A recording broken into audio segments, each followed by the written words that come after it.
Guys আমি 1v6 কাস্টমে গেলে আমার অডিয়েন্সদের ভিতর ভয় কাজ করে, কেন জানেন? চলেন কারণটা দেখাই। এখানে জিটিকে ভাই সবাইকে জোনে দিতে বললো আর আমাকে বললো 1vs6 করতে। তারপর দেখেন चलो हमारा मुन्ना भाई को देखते हैं। मुन्ना भाई चलो निकालो, किसी भी करके निकालना ही होगा। अरे बढ़िया, चलो चलो मुन्ना मुन्ना, अरे बढ़िया बढ़िया बढ़िया, लग रहा है निकल जाएगा।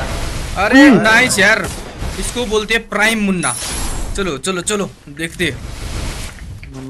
बांग्लादेश का ना अभी के टाइम पे सबसे अच्छा फाइनेस्ट प्लेयर, सब कुछ अच्छा है। लाइक स्ट्रेटेजी से लेके, वॉल से लेके, मूवमेंट से लेके, एक्यूरेसी से लेके, देख सकते हो ना, बाप रे, देख रहे हो ना। लेकिन लौरा ने मार दिया भाई। গাইস এটাই ছিল প্রধান কারণ, মানে নু বক করে হলেও আমারে মারতে হবে। কি করেছি মুন্না ভাই, কি করেছি?